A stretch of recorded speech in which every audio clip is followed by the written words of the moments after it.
ओम नमः शिवाय। एको ओमकार सतनाम। आप सभी को प्रणाम, आप सभी को प्रेम नमन। दोस्तों, जैसा कि आप सब जानते हैं, मैंने टाइटल में लिखा हुआ है कि क्या शून्य का अंत है। यही विषय मैं आज आप सबके समक्ष लेके आया हूं, जो कि अति महत्वपूर्ण है। इस विषय के ऊपर मैं अपने तर्कपूर्ण विचार रखूँगा, जो आप सबने इसको समझना है। आप सबके समक्ष मैं आज ये बहुत महत्वपूर्ण जानकारी लेके आया हूँ। दोस्तों, जैसा कि आप सबको पता है कि अध्यात्म में बहुत सी अवधारणाएं बना ली गई हैं कि परमात्मा ब्रह्मांड के कहीं बाहर बैठा हुआ है, कहीं सतलोक में या अगम लोक में या अलख लोक में। ये अवधारणाएं बनी हुई हैं अध्यात्म में। तो इसी के ऊपर मैं अपने तर्कपूर्ण विचार रखना चाहता हूँ कि ये अलख लोक, अगम लोक, ये सतलोक, ये परमात्मा सृष्टि से बाहर बैठा हुआ है। तो इन सब के कहने का मतलब क्या है? ये जो ऐसी बातें कर रहे हैं बाबे लोग, तो उनके कहने का मतलब ये है कि वो ये नहीं कह रहे, वो कहना चाहते हैं कि परमात्मा फिर सर्वव्यापी नहीं है। क्योंकि जो चीज़ कहीं एक स्थान में या कहीं एक लोक में बैठी होगी, वो कैसे सर्वव्यापी हो सकती है? इसका मतलब वो क्या ना कि वो परमात्मा को सीमित कर रहे हैं एक जगह बता के कि यूँ कहीं सतलोक में बैठा है। भाई, आप एक जगह परमात्मा को बता रहे हो कि वहाँ सतलोक में या ब्रह्मांड के बाहर बैठा है, अगम लोक में बैठा है, अलख लोक में बैठा है, तो इसका मतलब है कि परमात्मा एक स्थान से बंधा हुआ है।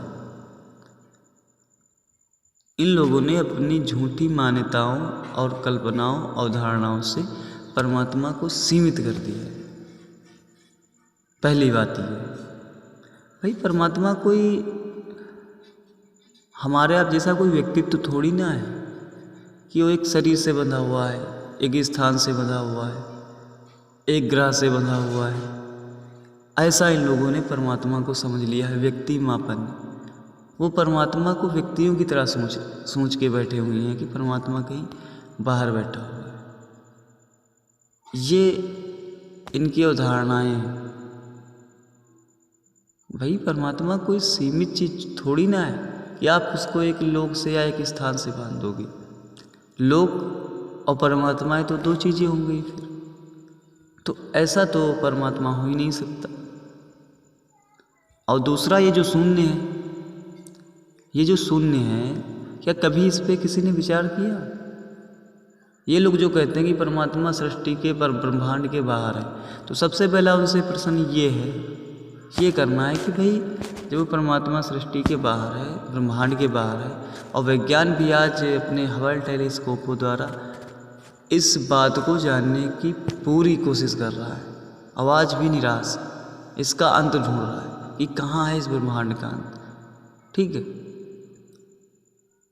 तो इन बाबाओं को तो सब पता ही है, बड़ी बड़ी बातें करते हैं, बड़ी बड़ी ऊंची बातें करते हैं सत्संगों में कि मैं मूल ज्ञानी हूँ, मैं मूल जानता हूँ, मैं जो आधार है सृष्टि का वो जानता हूँ, मैं परमात्मा को जान चुका हूँ। तो भाई, जब आप परमात्मा को जान चुके हैं, सृष्टि को जान चुके हैं, ब्रह्मांड का अंत खोज लिए हैं, तभी तो कहते हैं कि ब्रह्मांड के बाहर है। ब्रह्मांड के बाहर कहने का मतलब ये हुआ कि आपने ब्रह्मांड की परिधि खोज ली। तो भाई, हमें वो परिधि दिखा दो चल के, क्योंकि स्थूल दृष्टि से वो नहीं दिखेगा। ठीक है, तो भाई हमें सूक्ष्म रूप से ले चलिए, क्योंकि प्राचीन समय के जो योगी महात्मा होते थे, वो तो सूक्ष्म शरीर से यात्रा भी करवा देते थे। एक्स्ट्रा ट्रेवल प्रोजेक्शन, वो ले जाते थे यहाँ से सूक्ष्म, अपनी सामर्थ्य शक्ति के द्वारा जीव को यात्रा करवाते थे। तो भाई, सूक्ष्म शरीर के द्वारा जीवात्मा को, अपने शिष्य को ले जाकर दिखाना चाहिए कि ये देख भाई, ये है ब्रह्मांड की परिधि, यहाँ तक ये ब्रह्मांड की सीमा है, मैं यहाँ तक तुम लोग फंसे हो, यह है तीन लोक का अंत, और मैं हूँ इससे बाहर, परमात्मा इससे बाहर। तो वो चीज़ दिखा देनी चाहिए। ठीक है, क्योंकि आप आत्मवान हो गए हैं, आप परमात्मा को प्राप्त कर लिए हैं, आप सतगुरु बन के बैठ गए हैं, ये बात है। तो भाई, दिखाओ ना जीव को, क्योंकि कहते ही तुम ही लोग हो कि परमात्मा सर्वव्यापी नहीं है, परमात्मा कहीं और जाके बैठा हुआ है। तो भाई, दिखाओ ना हमें। चल के दिखाओ हमें वो चीज़, कहाँ से बाहर बैठा है। दूसरा ये भी अब बता दो कि सृष्टि का, इस ब्रह्मांड का आरंभ, इस शून्य का आरंभ कहाँ है, ये कहाँ से शुरू हुआ है, कहाँ पर ख़त्म हुआ है। ये भी बात बता दो दुनिया को। ये भी बता दो कि ये जो शून्य है, क्या ये अपनी जगह से हटाया जा सकता है? क्या ये अग्नि से जलाया जा सकता है? क्या ये पानी में डुबाया जा सकता है? क्या ये अस्त्रों से काटा जा सकता है? ये भी बता दो दुनिया को। ये मेरे विचार है इसके ऊपर। भाई ये रहता तो अपनी जगह पे ही है, इस पे आप अग्नि जलाओ, जलेगा नहीं, अग्नि जल के शांत हो जाएगी। पानी में इसको कितना ही ऊपर इसके पानी चढ़ जाए, जब भी वो वही रहेगा। शस्त्र चलाओ, नहीं कटेगा। पकड़ के दिखाओ, नहीं पकड़ पाओगे, पकड़ ही नहीं सकते इसको। तो ये है कुछ आश्चर्यचकित बातें शून्य के ऊपर। और जो मानते हैं कि परमात्मा सर्वव्यापी नहीं है, उनसे बड़ा मूर्ख कोई संसार में नहीं हो सकता, क्योंकि वो अनंत चीज़ है, उसका कोई अंत है ही नहीं। और रही शून्य की बात, क्या शून्य का अंत है? तो भाई इसका अंत, जो भी इसका अंत खोजने जाएगा, जैसे कि मैं एक कल्पना करूं कि वो अंत पा भी जाता है इसका, तो भाई जहाँ तक अंत पा भी जाता है, तो भाई उसके बाहर क्या है? उस अंत के बाद क्या? उस अंत के बाद है क्या? और फिर उसके बाद क्या है? जब कोई उसके आगे भी अंत, मतलब वहाँ से भी कोई शुरुआत करे जहाँ से इसका अंत हो रहा। जैसे मैं कल्पना कर रहा हूँ, ये जैसे कोई इसका अंत पा भी जाए, तो भाई उसके आगे बाद क्या है? फिर उसके बाद क्या है? मेरे कहने का मतलब समझो, असल में इसका अंत कहीं है ही नहीं, इनफाइनाइटी है। और ये कैसे? आप सब कभी विचार करिए अपनी बुद्धि में कि ये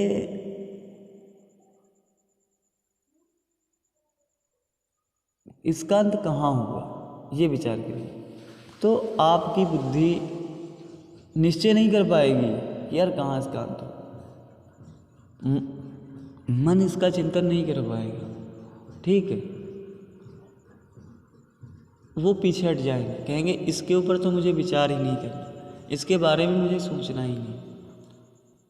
तो ये बात समझ लेनी है कि जो परमात्मा है सर्वव्यापी है, इस शून्य में व्याप्त है, ठीक है? यही हमारे वेदों का और उपनिषदों का मत है, जो सत्य बात। और इससे रिलेटेड मैं तो अभी आप सबको अपने विचार दे रहा हूँ, इससे रिलेटेड मैं आप सबको अति सूक्ष्म आगे एपिसोडों में जानकारी दूंगा। अभी मैंने शुरुआत की है, सिर्फ मैंने अपने विचार रखे हैं अभी। फिर मैं जो शून्य और परमात्मा के विषय में जानकारी दूंगा वो अति महत्वपूर्ण होंगी, ठीक है? और जो मैंने आप सबसे कहा कि ये जो बाबे लोग कहते फिरते हैं कि परमात्मा ब्रह्मांड से बाहर है, तो एक बार ज़रूर आप उनसे पूछिए कि परमात्मा कहाँ से बाहर है, किस स्थान से, किस लोक से, कहाँ से बाहर है। यदि बाहर है तो हमें आप वो चलकर दिखाइए, क्योंकि आप किस आधार पे ये बात कह रहे हैं कि परमात्मा ब्रह्मांड के बाहर है। वो चीज़ हमें चलकर दिखाइए, क्योंकि आप में सामर्थ्य है ना, सामर्थ्य है, आपने ईश्वर को जान लिया। क्योंकि ये कोई छोटी तो बात है नहीं जो आप कह रहे हो कि परमात्मा ब्रह्मांड के बाहर है। ज़रूर आपने इसको ध्यान समाधि वगैरह में जाकर देखा होगा, समझा होगा, ठीक है? तो वो चीज़ हमें चलकर बताइए, ये बात। चलिए हमें सूक्ष्म शरीर के साथ लेकर चलिए, वहाँ हमें दिखाइए क्योंकि सूक्ष्म शरीर से, सूक्ष्म दृष्टि से ब्रह्मांड का अवलोकन किया जा सकता है, अध्ययन किया जा सकता है। तो भाई चलिए हमें दिखाइए इसका अंत कहाँ है, ये कहाँ पर इसकी परिधि है, कहाँ से ये बाहर है, ये बात।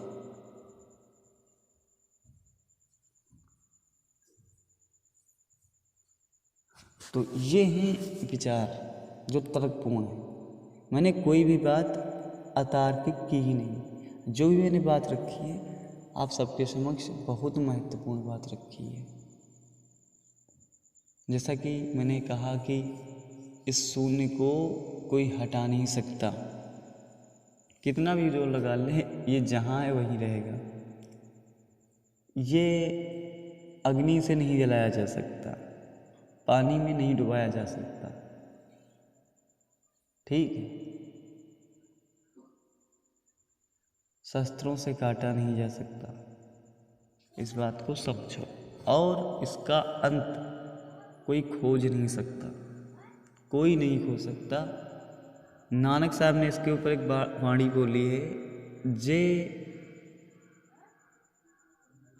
जे खंड मंडल ब्रह्मंड जे कोई कथे त अंत नांत। उन्होंने ये स्पष्ट कहा, बहुत स्पष्ट बात उन्होंने ये बोली है कि जो भी इस पे इसको कहेगा वो यही कहेगा इसका कोई अंत नहीं है। तो इसका अंत क्यों नहीं है, ये क्या है, ये मैं आप सबको अगली एपिसोड में बताऊंगा, जो कि बड़ी महत्वपूर्ण बात होंगी। इसी के साथ मैं इसको विराम देता हूँ और बहुत जल्दी आऊँगा आप सबके समक्ष। एक को ओमकार सतनाम, आप सभी को प्रणाम। ओम नमः शिवाय।